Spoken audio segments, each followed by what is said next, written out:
Seja bem-vindo de volta ao Bulangueira. A menos de uma semana da mudança de liderança na China, persistem dúvidas sobre a vitalidade da economia. Apesar do PIB ter crescido 7,4% no último trimestre, os analistas não colocam de parte a necessidade de novas medidas de estímulo. O PIB da China mostra sinais de recuperação. No terceiro trimestre, o produto interno bruto do país cresceu 7,4% face a igual período de 2011, em linha com as estimativas avançadas pela Bloomberg e ligeiramente abaixo das previsões avançadas no segundo trimestre. Face ao trimestre anterior, o crescimento foi de 2,2%. A sustentar a recuperação do PIB estiveram os dados da produção industrial, as vendas a retalho e os investimentos em ativos fixos. Todos aceleraram no mês de setembro. Esta recuperação da China é vista pelos analistas com otimismo e há a perspectiva de que este ritmo se consolide no final de 2012. I believe that Q4 there's a good chance that we could see activity starting to pick up towards the end of Q4, and that largely reflects firstly the more stable external environment, despite the fact that the Eurozone situation remains rather uncertain. Depois de uma pausa da política de estímulos económicos por parte do governo chinês, esta recuperação retira a pressão para o novo programa de ajuda económica na segunda maior economia do mundo. They are not so much concerned about headline growth, which has been coming down and is causing a lot of concerns for people. Their main concern is social stability, which correlates much more closely with the overall employment situation in China. Com os níveis de desemprego estáveis nos primeiros 9 meses deste ano, ainda assim, os especialistas acreditam que este pode ser um fator decisivo para a política monetária na China. We could see somewhat more supportive measures coming from the government, especially if unemployment doesn't show much improvements from here. As estimativas de crescimento mais otimistas mantêm o rating atribuído à China pela S&P em AA-, com perspectivas positivas. In the short term, we don't see very severe risk to the sovereign ratings, which is why we have a stable outlook on the ratings. Longer term, a lot depends on whether China can sustain strong growth in the medium to long run. O novo executivo de Pequim herda uma economia em abrandamento depois de uma década de crescimento forte. Tem agora o desafio de garantir a estabilidade da segunda maior economia do mundo.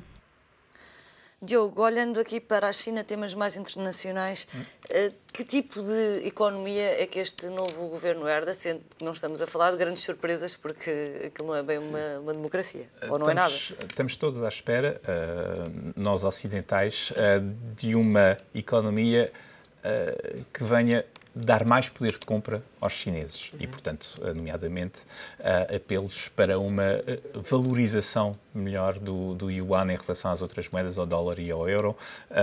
Creio que hoje François Hollande voltou a lançar o tema para a mesa digamos, da competição injusta do yuan em relação às outras moedas e, de facto, creio que na agenda dos dirigentes chineses desta próxima temporada, vão ter de resolver, de facto, a dificuldade de continuar a crescer e deixar a China crescer num contexto recessivo nas economias ocidentais, o que para nós é bom.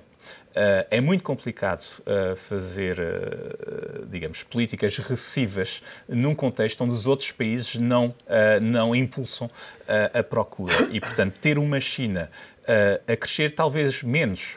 Eu não me importo que a China cresça apenas de 5% ou 6%, se esses 5% ou 6% de crescimento forem, digamos, puxar as importações, se for de nomeadamente crescimento de interno, é o que estás a dizer. Exatamente, porque esse crescimento interno, esse crescimento da procura, portanto, deixar de basicamente exportar excessivamente para países ocidentais que estão falidos, entre aspas, ou pelo menos pessoas que já não podem consumir mais, de facto, produtos chineses de grande consumo, mas que venham importar produtos ocidentais de grande consumo. Pode ser shampoos, pasta de dentes, pode ser carros, pode ser papel, pode ser madeira, pode ser tudo o que quisermos, desde que, de facto, seja um crescimento através de um consumo interno que venha ajudar as nossas economias a exportar a rebalancear, digamos, as suas exportações em relação às suas importações, o que é o caso de Portugal. Lembro que há uma semana o Banco de Portugal voltou a indicar que em 2013, pela primeira vez desde há 70 anos, Portugal deveria exportar mais do que importa e, portanto, este rebalanceamento, de facto, só se pode fazer se a China aceitar ser uma economia de procura, uma economia de consumo, uma economia com uma classe média que ganhe poder de compra e que venha a comprar produtos importados, nomeadamente produtos ocidentais. Estás a ver na China a caminhar nesse sentido? Ou esta vaga de que houve recente de venda de dívida pública americana que tem acontecido do lado da China é também uma tentativa de não ser obrigada a valorizar tanto o yuan por efeito da desvalorização também do dólar?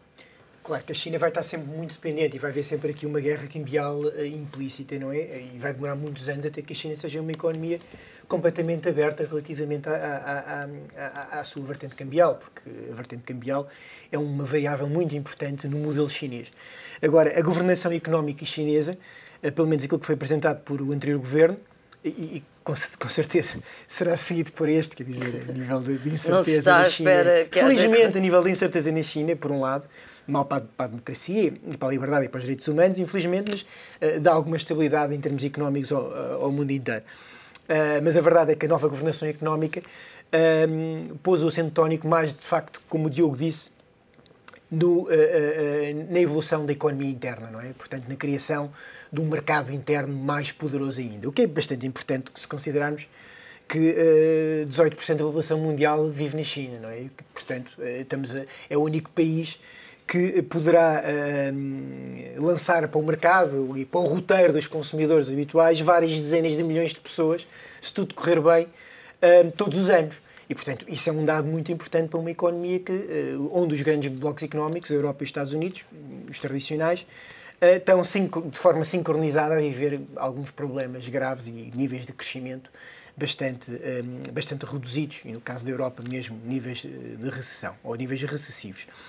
Agora, relativamente à China, e quando eu disse, não estava a ser irónico, que não virão grandes surpresas, por um lado felizmente, por outro lado infelizmente, o lado mais social, de facto, essa evolução vai ser mais lenta e mais vagarosa. Do lado económico, não podemos esquecer que o PIB chinês é desenhado a régua e esquadro, não é? Portanto, não nos podemos esquecer que numa economia que é verdadeiramente monstruosa, o PIB chinês é divulgado 5 dias após o fecho do trimestre, não é? Que é uma coisa verdadeiramente e que nos leva a pensar, quer dizer, é impossível, aquilo foi o PIB já é previamente calculado, não é? Já foi encomendado, claro, como é óbvio.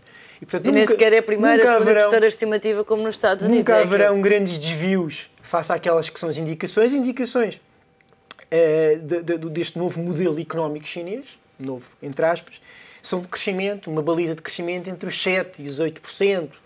E se nós verificarmos nos últimos 3 trimestres, é exatamente isso que tem acontecido. Portanto, é importante que haja um acento tónico no sentido de que a China cria ela própria um grande mercado interno, uma classe média mais poderosa.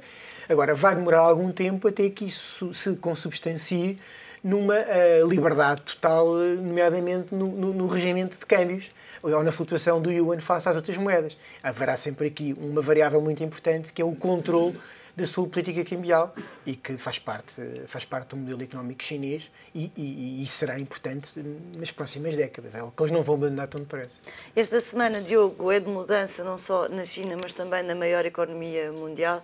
Já estamos muito próximos de saber quem é o próximo presidente dos Estados Unidos. Que reações e que cenários é que estão nesta altura a antecipar os mercados relativamente aos Estados Unidos? Mais do mesmo ou mudança? Aliás, lia hoje de manhã que temos 1/3 do PIB mundial em discussão de liderança durante esta semana, e mais especificamente o Congresso do Partido Comunista Chinês também começa amanhã e, portanto, durante um dia da manhã, 2 nações repartem 1/3 do PIB mundial e as outras 200, enfim, repartem os restantes 2/3, digamos Por isso, assim. são boas notícias o que nos estava a dizer, claro, que na China, de facto, não haja grandes expectativas de incertezas. Bom, A China, e comentando só muito rapidamente a questão chinesa, é um jogo de equilíbrio extremamente complexo. A China tem simultaneamente de proceder à urbanização da sua população e também criar o tal, passar de uma economia mais totalmente focada em exportações para uma economia muito mais focada em consumo, ao mesmo tempo que tenta controlar de forma, enfim, clara tudo o que são liberdades e direitos da população, o que não é fácil com o aumento de nível de vida das pessoas e, portanto, enfim, até agora, efetivamente, a China tem sido um caso de estabilidade, mas estão ali todos os ingredientes para ser um equilíbrio cada vez mais complicado de obter. De qualquer forma, também não me parece que isso esteja nas cartas para os próximos tempos. Esta semana, pelo menos, não. Acho que, por enquanto, a situação está relativamente controlada. Nos Estados Unidos, a questão, enfim, é interessante no sentido de que temos umas eleições muito disputadas, o que é muito raro quando se trata da possibilidade de reeleição de um presidente.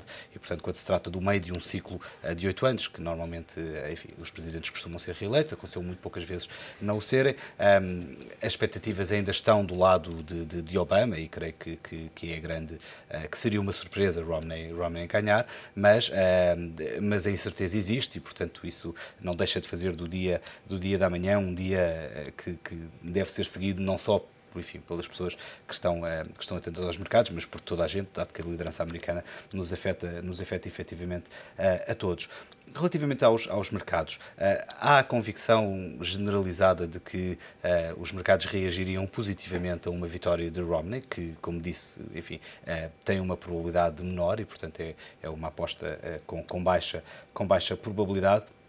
Mas parece-me que vamos ter essencialmente duas grandes questões em cima da mesa, seja Romney, seja Obama que ganhe. Essas duas questões são, obviamente, o problema fiscal em janeiro de 2013, que caso não haja entendimento entre os partidos, os cortes são aplicados automaticamente e aí teríamos um problema sério em termos de economia norte-americana, e também aquilo que tem sido o comportamento da Reserva Federal ao longo destes últimos anos, com o quantitative easing 1, 2, 3, e enfim, há quem fale do quantitative infinito, sem fim à vista, que seria uma política, estaria mais próxima de Obama do que propriamente de Romney. Agora, quase mais importante do que a eleição para o Presidente são as eleições para o Congresso, tanto para o Senado como para a Casa dos Aí é que se percebe mais ou menos a governabilidade do país. Porque o Presidente tem muito poucos poderes que não passem efetivamente pelo Congresso, ou seja, o Congresso tem que aprovar genericamente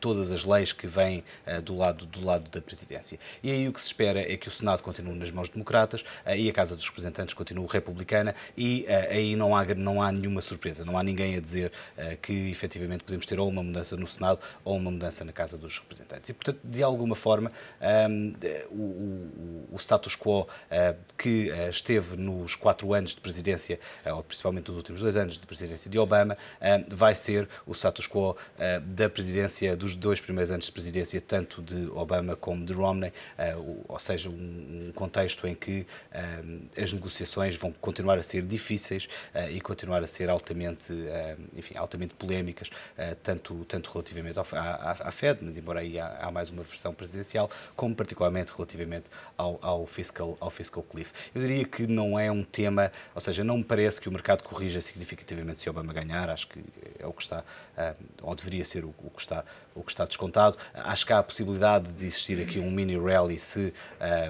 Romney ganhar, numa perspectiva de que ele será mais friendly para as empresas do que propriamente Obama, mas não acho que estejamos perante um candidato republicano que seja de uma ala tão conservadora do Partido Republicano, que fizesse aqui uma grande alteração de políticas. Até porque neste momento também está a jogar com equilíbrios económicos fora dos Estados Unidos mais difíceis do que em eleições anteriores. Claro, ou seja, toda a retórica de campanha é uma retórica que depois tem, enfim, bastantes mais dificuldades quando entra em ação. Por exemplo, quando olhamos para aquilo que foi feito nos 4 anos de Obama, também temos que ter em consideração que vimos, enfim, que ele apanhou os 4 anos de maior crise económica norte-americana pós a depressão de 1929 e, portanto, obviamente que a economia condiciona e em muito aquilo que são as opções políticas dos próprios candidatos, neste caso já governantes. E, portanto, não acho que haja aqui grande espaço de manobra para que haja uma inversão de política,